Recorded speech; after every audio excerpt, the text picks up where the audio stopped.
ആരോപണം എന്ന് പറയുന്നത് ബഹുമാനപ്പെട്ട മുഖ്യമന്ത്രി ആണ് മുൻകൈയെടുത്ത് ഈ കച്ചവടം നടത്തുന്നതെന്നുള്ളതാണ്. കേരളത്തിൽ BJPക്കെതിരായും RSSനെതിരായും സമരം ചെയ്തിട്ടുള്ള ആരാണെന്ന് സംബന്ധിച്ചിടത്തോളം, കുറച്ച് നിലപാട് ആരാണെന്ന് സംബന്ധിച്ചിടത്തോളം കേരളത്തിലുള്ളവരും രാജ്യത്ത് രാഷ്ട്രീയം കൈകാര്യം ചെയ്ത് എല്ലാവർക്കും അറിയാവുന്ന കാര്യം. നിയമമണ്ഡലത്തിൽ കഴിഞ്ഞ 3 നിയമസഭാ തെരഞ്ഞെടുപ്പുകളിലെ കണക്കുകൾ പരിശോധിച്ചാൽ UDFന്റെ വോട്ടുകൾ BJPയിലേക്ക് എങ്ങനെ ഒഴുകി എന്നത് വ്യക്തമാണ്. VD സതീശൻ ഉന്നയിക്കുന്ന ആരോപണങ്ങൾ വെറും പുകമറയാണെന്ന് ഈ കണക്കുകൾ തെളിയിക്കുകയാണ്. 2011 UDFന് ലഭിച്ച 20,248 വോട്ടുകൾ 2016 വെറും 13,806 കുറഞ്ഞു. BJPക്ക് വേണ്ടി കോൺഗ്രസ് വോട്ടുകൾ അവിഹിതമായി മറിച്ചതിന്റെ ഏറ്റവും വലിയ തെളിവാണിത്. ശക്തമായ പോരാട്ടം നടന്ന 2021 LDF വോട്ടുകൾ വർദ്ധിപ്പിച്ച് മണ്ഡലം തിരിച്ചുപിടിച്ചപ്പോൾ BJP സഹായിക്കാനുള്ള കോൺഗ്രസിന്റെ ഡീൽ ജനങ്ങൾ തിരിച്ചറിഞ്ഞു കഴിഞ്ഞു. നേമത്തെ വോട്ടുകൾ പരിശോധിക്കുന്ന ആർക്കും മനസ്സിലാവുന്ന ഒരു കാര്യമുണ്ട്. ഇവിടെ BJP അക്കൗണ്ട് തുറക്കാൻ സൗകര്യം ചെയ്തു കൊടുത്തത് കോൺഗ്രസ് ആണ്. 2011 20,000-ലധികം വോട്ടുണ്ടായിരുന്ന UDF 2016 13,000-ലേക്ക് കുപ്പുകുത്തിയത് ഏത് ഡീൽ പ്രകാരമാണെന്ന് VD സതീശൻ വ്യക്തമാക്കണം. സതീശിന്റെ ആരോപണങ്ങൾ തീർത്തും വസ്തുതാവിരുദ്ധവും രാഷ്ട്രീയ പാപ്പരത്വവുമാണ്. സ്വയം വലിയ മതനിരപേക്ഷവാദി എന്ന് ചമയുന്ന സതീശൻ 2006 പരവൂരിൽ RSS സംഘടിപ്പിച്ച ഗോൾവാക്കർ ജന്മശതാബ്ദി ആഘോഷത്തിൽ പങ്കെടുത്ത് എന്തിനായിരുന്നു? ഗോൾവാൾക്കറുടെ ചിത്രത്തിന് മുന്നിൽ താണു വണങ്ങി വിളക്ക് കൊളുത്തിയ സതീശൻ അത് ഏത് രാഷ്ട്രീയ ഡീലിന്റെ ഭാഗമാണെന്ന് കേരളത്തോട് പറയണം. 2013 മറ്റൊരു പരിപാടിയുടെ പേര് പറഞ്ഞ് സ്ഥിരമായി ഇതിൽ നിന്ന് ഒഴിഞ്ഞു മാറുവാൻ നോക്കേണ്ട 2006 ആ പരിപാടിയെ പറ്റിയുള്ള സതീശന്റെ മറുപടി അറിയാൻ കേരളത്തിലെ ജനങ്ങൾക്ക് അവകാശമുണ്ട്. RSSന്റെ 2ാം സംഘചാലകനെ പൂവിട്ട് പൂജിക്കാൻ സതീശനെ കണ്ടെത്തിയ സമയം കൂടി നമ്മൾ ശ്രദ്ധിക്കണം. 2006 ഫെബ്രുവരിയിലായിരുന്നു പരവൂർ മനക്കപ്പടി സ്കൂളിൽ ആ പരിപാടി നടന്നത്. അതായത് നിയമസഭാ തിരഞ്ഞെടുപ്പിന് തൊട്ട് മുമ്പ് 2001 2006 തിരഞ്ഞെടുപ്പുകളിൽ സതീശൻ RSSന് പിന്തുണ അഭ്യർത്ഥിച്ചുവെന്ന് ഹിന്ദു ഐക്യവേദി സംസ്ഥാന അധ്യക്ഷൻ വെളിപ്പെടുത്തിയത് നമ്മൾ കണ്ടതാണ്. RSS പിന്തുണ ഉറപ്പാക്കാനുള്ള ശ്രമമായിരുന്നു അന്നത്തെ ആ ഗോൾവാക്കർ പൂജയെന്ന് സംശയിക്കുന്നവരെ കുറ്റം പറയാൻ കഴിയില്ല. മതനിരപേക്ഷ കേരളത്തിന് മുന്നിൽ VD സതീശൻ വിചാരണ ചെയ്യപ്പെടുക തന്നെ ചെയ്യും. സ്വന്തം തട്ടകത്തിലെ RSS ബന്ധം ഒളിപ്പിച്ചു വെച്ച് LDFന് നേരെ വിരൽ ചൂണ്ടാൻ സതീശന് എന്ത് അർഹതയുണ്ടെന്നുള്ള കാര്യം കൂടി വ്യക്തമാക്കേണ്ടതായിട്ടുണ്ട്.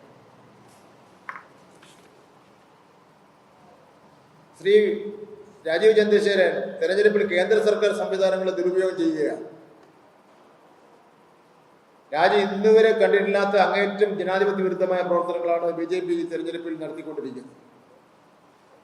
നിയമമണ്ഡലത്തിലെ സാമ്പത്തിക ഒഴുക്കിനെ സംബന്ധിച്ചിടത്തോളം വോട്ടർമാർക്ക് പല നിലയിൽ രഹസ്യമായി ഫണ്ട് കൈമാറ്റം ചെയ്യുന്നതിനെ സംബന്ധിച്ചിടത്തോളം ഒരു പ്രത്യേക നിരീക്ഷകനെ വെച്ച് അന്വേഷണം നടത്തണമെന്ന് ഞാൻ ആവശ്യപ്പെടുകയാണ്.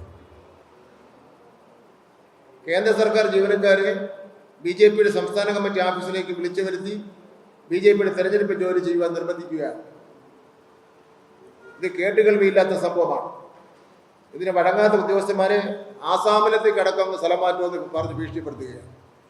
ഇന്ത്യക്ക് അങ്ങേറ്റം വരെ ഇതിന് വഴങ്ങാത്ത ഉദ്യോഗസ്ഥന്മാരെ സ്ഥലം മാറ്റുമെന്ന് ഭീഷണിപ്പെടുത്തുകയാണ്. കേന്ദ്ര സർക്കാരിന്റെ വകുപ്പ് മേധാവികളെ പോലും തങ്ങളുടെ രാഷ്ട്രീയ ഏജന്റുമാരുമായി BJP മാറ്റിയിരിക്കുകയാണ്. കേന്ദ്ര അധികാരം ഉപയോഗിച്ച് കോടിക്കണക്കിന് രൂപയാണ് പോസ്റ്റൽ മാർഗത്തിലൂടെയും മറ്റും BJP കേരളത്തിലേക്ക് ഒഴുകുന്നത്. പണം നൽകി വോട്ട് വാങ്ങാമെന്ന് അവർ കരുതുന്നുണ്ടെങ്കിൽ അത് കേരളത്തിൽ നടപ്പില്ല.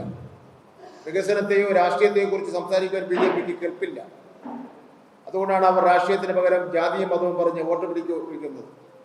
വർഗീയ ചേരിതിരിവുണ്ടാക്കി കേരളത്തിൽ കലാപം സൃഷ്ടിക്കാനാണ് അവരുടെ ശ്രമം. ഭരണഘടനാ സ്ഥാപനങ്ങളെയും ഉദ്യോഗസ്ഥന്മാരെയും ദുരുപയോഗം ചെയ്യുന്ന ഈ ഫാസിസ്റ്റ് നടപടിക്കെതിരെ ശക്തമായ ജനങ്ങൾ ബാലറ്റിലൂടെ മറുപടി നൽകുമെന്ന കാര്യത്തിൽ സംശയമില്ല.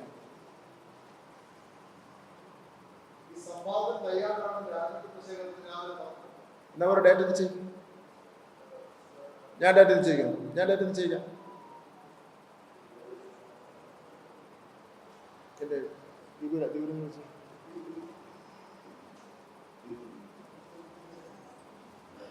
എവിടെ വെച്ച് നടത്താൻ നോക്കും? നിങ്ങൾ ആരെങ്കിലും ഒരു മുൻകൈ എടുക്കുമോ? മധ്യസ്ഥനായി പൂജപ്പുര വെച്ച് നടത്താം. പൊതുസ്ഥലമാണ്.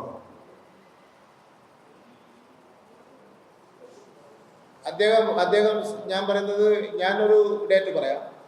ഡേറ്റ് പറഞ്ഞു. ആ, സ്ഥലവും പറയാം. പൂജപ്പുര അവിടെ ആൾക്കാർക്ക് ഇരിക്കാൻ സൗകര്യമുണ്ടല്ലോ, മൈതാനം പുറത്ത്. 29-ാം തീയതി. എത്ര മണിക്ക്? രാവിലെ തൊട്ട് ഉച്ചവരെ ഞാൻ തയ്യാറാണ്. ഞാൻ പൂജപ്പുര സ്ഥലവും നിർദ്ദേശിക്കുന്നു. അതല്ല, ഈ 2 സ്ഥലവും തീയതി വേറെ മാറ്റിയാലും എനിക്ക് പ്രശ്നമല്ല. അദ്ദേഹം പറഞ്ഞ തീയതിയിൽ ഞാൻ ക്രമീകരിച്ചു.